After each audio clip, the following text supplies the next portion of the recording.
Well, hello everybody, and welcome. This is a little discussion about the ALL class called Twelfth Night Alive, which is oddly enough about Twelfth Night, the play. So my name is Roger Shoemaker. I am coordinating this class.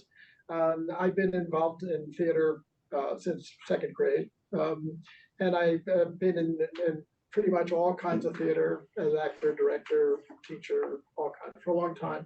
I retired once and then started a program at DY for some reason, and then I retired again, got bored and wanted to talk to people about theater because I like doing that. So I did another class on Hedda Gabler, and then we're doing this class. The next term we're going to do one on Antigone, where we dig deeply into the play. And my goals are to have fun, have the people learn something about both the theater and how it operates, and the play and how it operates. So that's what we've been up to for 12 weeks, digging into the play, reading it aloud a couple of times, looking into it. And today we looked at some production videos of different kinds of performance of the play to kind of cap off our learning. And I learned a lot. I learned a lot about the play. I learned a lot about trying to do this here because it's so it's complicated stuff to get into. But everybody did a fabulous job, and we had a good time. So these are some of the wonderful people that were in the class and talked about Twelfth Night a lot, and I told about 240,000 theater stories from my experience, and that's kind of what we've been up to. So my first question to these guys is, why did they take this class? What was interesting about this class that they signed up to come? And anybody want to talk? Well, I took the class because I've got a granddaughter who's a very capable actress as a junior in high school, and she's read a lot of Shakespeare, which disturbed me. I was an English major in college at Colgate University, and I did Twelfth Night then, and I had a professor, much like you, sir, who could dramatize as we went along. So I took the class to learn more about theater and how it worked, because I've helped with sets and things at her high school, and sort of got fascinated about the back part of it. And for me, this was really valuable. I learned both sides of it. I learned the play side, the acting side, and the theater side. It was a great investment in time. Thank you. Thanks, certainly. Great. Anybody else? I always try every semester. I try to take a course in something that I don't know a lot about, and courses that perhaps in college I might have actively avoided. So now, being older and wiser, I thought, okay, what are we going to try different this semester? And Shakespeare in Twelfth Night was certainly going to be a different experience. Last semester, last spring, I had desk duty when Roger was teaching another course, and they were always laughing. So I thought, okay, Shakespeare meets the bill because I don't know a lot about it. I know Roger's class sounded like a lot of fun, and so that's how I wound up taking the course, and it's really been tremendous. I've learned so much, and I now understand how people could go and see the same play multiple times and get a lot out of it because there's so many interpretations. So it's been a great 12 weeks. I've enjoyed it. That was a laugh track I played in my Oh, was it? It was not, nobody was actually having fun. Now I know. I went to Wheelock College in Boston, and I took a whole term of Shakespeare and got nothing out of it. Nothing. And I think it was 2 weeks ago we had a class, and I felt like I got there. I understood.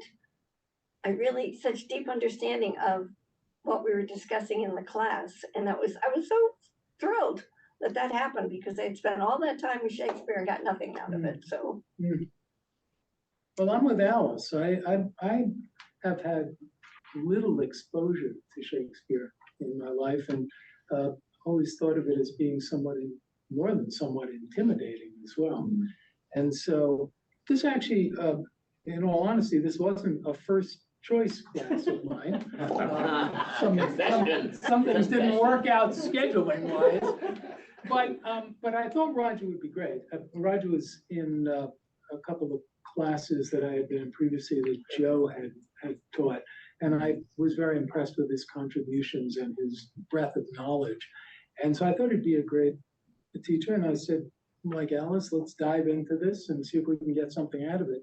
And I thought it was just great. I mean, I think Roger has a way of keeping it light and keeping it fun. His passion and his breadth of knowledge about the subject matter is fantastic, but also keeping it serious. I mean, there's a purpose to taking the class, and that's to learn this stuff and get more knowledgeable about this stuff. So it's a real nice mix. And I think a particularly useful thing was just having, I think, what you call the cold reading of it. At the first few classes, we just read, the parts were assigned. And so there was no expectation that you really needed to understand exactly what was being said, or even remotely what was being said. It was just, let's read it and let's kind of introduce ourselves to it. And I thought that was extremely useful. Do you remember how we all said that we couldn't read it? Yeah, absolutely. And to some extent, we struggle. Oh, yeah. I mean, one of the things I learned that I didn't expect dealing with the Twelfth Night, as opposed to Hedda Gabler, which is relatively easy to read. Yeah. Shakespeare itself is difficult to read because it's 400-year-old language. It's got all this other things. So I realized that the approach to sitting around a table and reading the play, which is a thing that when you direct a play, that's called table work, and it's a big part of the beginning of the work in rehearsal. Yeah. You sit around, you read the play aloud, and you talk about it. But I was trying to have you guys read it without stopping, and I realized it was just too hard. Yeah. We needed to stop, and I was going to stop at every the 5 acts each act. I go, no, we got to stop more often because it's too hard to be saying words and you don't understand what they mean. So I changed in the middle, and we went the other kind of way. And then you guys really got it. The more they read it, we didn't pay attention to when you talk about taking a class that sort of didn't work out. As we talk about in class, the difference between dramatic literature and theater. And dramatic literature is reading the plays only as if they're a story that's been in dialogue. And that's not what theater is. Theater are words written for actors to speak. And so if you're teaching it only from the point of view of it's a story, then it's really hard to enjoy them because you don't understand what's happening. And we ran into lots of problems where we're going, what is happening? Because you have to imagine the stage, what's happening on the stage. And it's not clear. He doesn't write in lovely stage direction saying, walks over here, sits down, drinks a cup of coffee, puts out their cigarette. Nothing. There's just what they say. And that makes this more difficult than many other plays that I could have chosen. I chose this play because I'm very selfish and a little lazy. And I tend to do plays that I'm very familiar with, that I've directed, acted in, worked on. And the next one's like that too. Antigone I've done twice and acted in once as well. So I choose plays that I already have gotten very deeply into. So that's Really, John hasn't. yes. I too have taken courses here over the years. I took Roger's course maybe last year about the movies, the theater, what to look for, and the actors and nuances and all that kind of good thing. As I say, I know a little bit, very little about Shakespeare. I don't think I even had in high school. And it was intriguing just to be here with the group right here and look at the readings that we did and all the other activity here to learn about Shakespeare. And Shakespeare was a very confusing person in those days, if you will. The actors were all male, that kind of made the confusion in fact a little bit more. So I'm very happy to have been a part of it. I think I learned a lot, and I will continue to take courses here as appropriate, and probably Roger's next semester. Oh, great. I'm happy about all of that. So I'd like to, what surprised you in the class? one of the things, this is textual now, this is rehearsal. We didn't talk about Shakespeare. We didn't talk about the physical Elizabethan theater. We didn't talk about the other Elizabethan writers. We just tried to look at the play and make it come to life in some kind of way.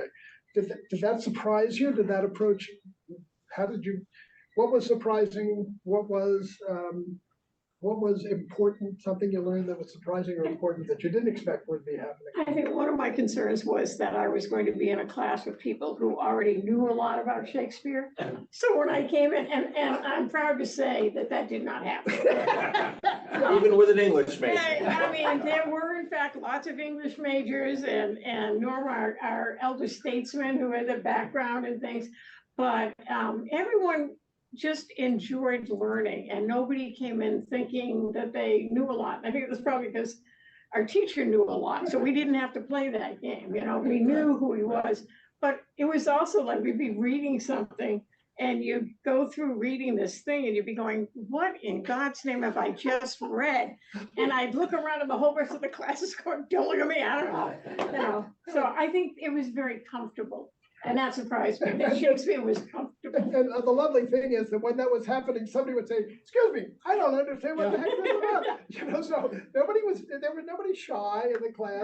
But we'd be reading it with emphasis on certain parts of it, wondering, is that the line to emphasize? I don't even know. But, and then we'd stop and say, do you know that they actually needed to do this? And going, no, they actually did something. Yeah, actually they have to do something when they do this. Although some of the things we just saw, I didn't think they would do in a production, but that's another story. So that was good. In some ways, I had the same feeling that I was glad I didn't get somebody who had an equity card and went acted all over the place and was saying, well, that's okay, but my thoughts about how this goes.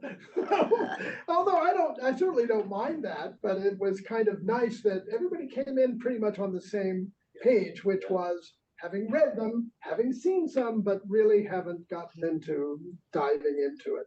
So the most surprising thing for me was just the last session where we saw extremely different productions. I mean, from symbolic to romantic to comic. It showed that the play, as someone said in the class, is forever, right? I mean, it's going to redo itself in different ways. Cool, very cool. I think it was nice. One thing that was a little bit unusual about this class, in terms of some of the ones I've taken, is the small number of people, which I think gives it a little bit of a different feel. Did you have that sense too? I mean, I've been in classes where there were 16 or 18 people, or, you know, huge numbers. This was a bit more intimate. It was nice.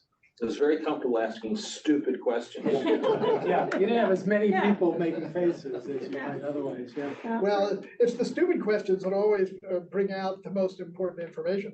Stupid, meaning that you have a question, somebody else has the same question, and it comes out, so that the stupid questions are the most important ones. The really well-educated questions, they don't help. I mean, it's all about what we don't know, not about what we know, but what we're trying to find out, what we don't know.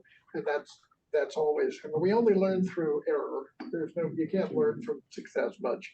I thought when my first class, I was thinking, we're going to spend 12 weeks reading Shakespeare, and now I feel I wish we had 15 or 20.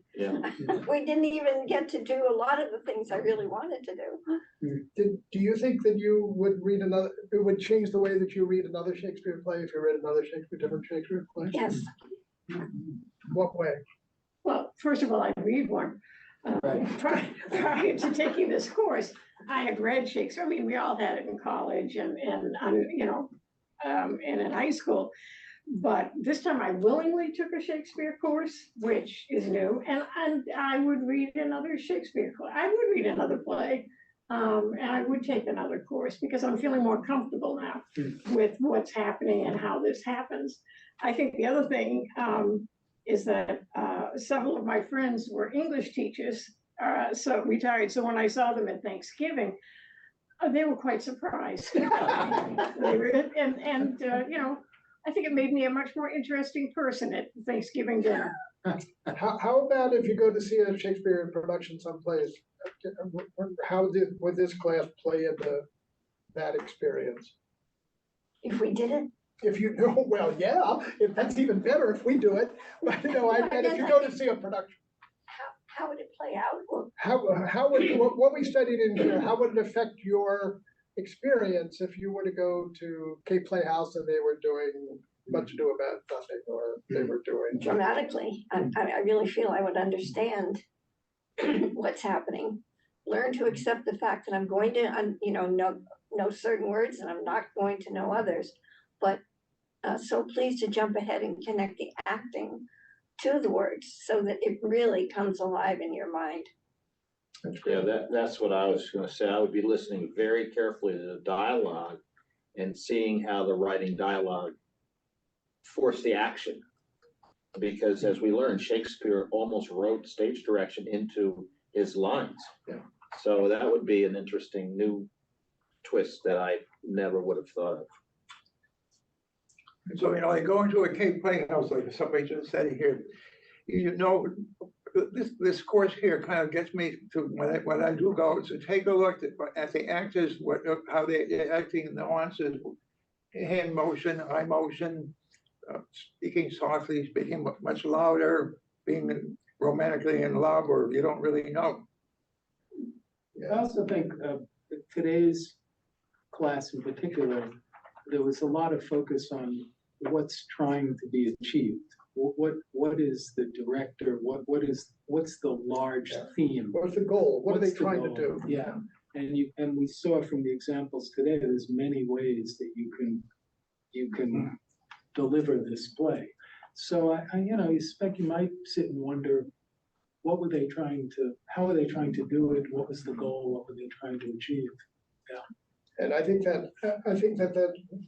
that's harder to do if you haven't had the experience of digging into the play to see how plays are structured and see what might be happening, and that productions make a whole lot of choices. And if you just see a play, you see the play and that you get what you get from it. But if you've dug into the plays more, then you understand more what you're looking at, what they've done. And I hope that carries over to any play you go see, not just Shakespeare, but it's always the same, meaning that the actors get the words and have to bring them to life in some kind of universe. And it's really hard to make this come to life, when it's just you and the text. Possible, but difficult. Some other plays are easier that have stage directions and things like that. So another thing I think that was really interesting is you talked about, from your experience, how the theater is more collaborative as you interact with an actor versus, and I've studied quite a bit of film from Joe and others, Evan Cook, the director has total control. And even the way they film it not sequentially, they film it in, that I never knew, never thought about that. It makes acting a little bit more interesting, I would think, on the stage than it would be to be the theater. Yeah, we talked about that to some degree because the movies and theater are tremendously different art forms. Yeah. They really don't have anything in common. And not only does the director not control what the actors do, and the director's gone when the directors are performing. They have nothing to do with anything. But they also the actors have to find their own way through, and it has nothing to do with what the director wants to do. So it is the most collaborative art form. You can't even control the audience. In a movie, they control what you see. In there, you can look wherever you want to look. If you don't want to look at the stage, you can watch the guy next to you and see what's going on with it. So we better pull your attention to the stage. And also, maybe they look over here and they see something that makes this side better, because it's not just one package. It's in real time package with real living people, which is what makes theater great for me. So I think that we've wrapped up a lot of good stuff, and so I thank you for recording this session with these great people that I got to work with. I mean, the other reason I like to do this is I like to be with people. You know, I like it. And meet people, and I also take courses, you know, and I take courses in areas, science, you know, climate change. These are not my areas of I'll expertise. sit next to you in those courses. Because I need some help. But that's part of the great thing about ALL is that you've got a whole lot of people with a lot of life experience who bring it to the table and they're curious about all kinds of things.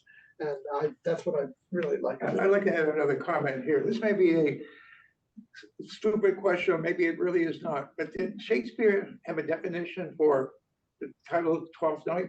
Did he what? What is the meaning of Twelfth Night? Oh, Twelfth Night. It's 12th. The full name of it is Twelfth Night or What You Will, and it was at the end of the Christmas season where there was a great big Okay. party. I So he thought said, "This is a great Christmas big was party, involved. or what you will.